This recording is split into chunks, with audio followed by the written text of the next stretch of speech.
Madame la Présidente, chers collègues, merci Madame la Présidente d'avoir parlé du Gers et de la problématique qu'elle a avec l'État. Relier les territoires, c'est tenir une promesse républicaine essentielle. La question mobilité n'est pas un sujet technique parmi d'autres. Elle engage la capacité de l'action publique à répondre concrètement aux réalités du quotidien. Elle conditionne l'accès au travail, aux services essentiels, à l'équilibre entre vie personnelle et professionnelle, et elle détermine aussi la crédibilité de notre transition écologique. Ces enjeux prennent en Occitanie une dimension particulière. Région vaste, attractive et en forte croissance démographique. Elle repose sur un réseau de transport longtemps fragilisé par des décennies de sous-investissement, alors même que chacun, l'État en particulier, en reconnaissait la nécessité. Cette situation pèse aujourd'hui sur la qualité du service rendu, sur la régularité des trains et sur la fiabilité des déplacements du quotidien, avec des conséquences directes pour les usagers et un sentiment d'injustice parfois profond. Face à cette réalité, la région a fait le choix d'agir avec responsabilité. Elle investit pour maintenir et moderniser les lignes existantes, améliorer le matériel roulant et préserver une offre de transport accessible sur l'ensemble du territoire.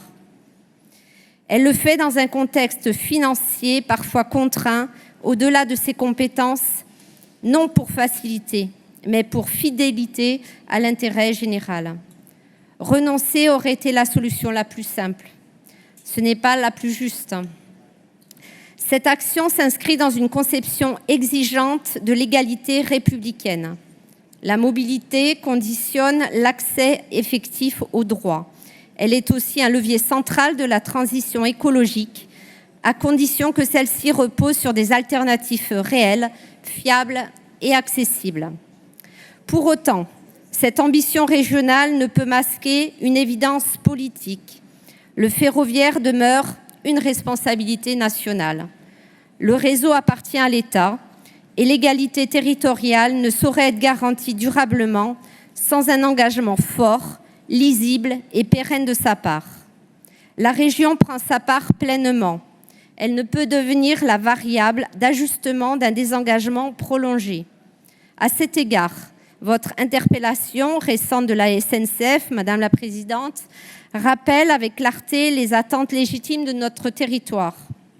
Parce que les mobilités touchent directement au vécu des usagers, la région a également choisi d'ouvrir un nouveau temps démocratique avec la création en 2026 du Comité régional du dialogue citoyen qui se saisira en priorité de ces enjeux. Associer les citoyens, ce n'est ni renoncer à décider, ni céder à l'artifice participatif. C'est renforcer la confiance, mieux comprendre les usagers et construire dans la durée des politiques publiques plus justes et plus lisibles. Je ne peux terminer mon propos sans saluer l'engagement de M. Jean-Luc Gibelin, dont le travail et la constance contribuent à structurer cette ambition régionale au service de l'intérêt général. Je vous remercie.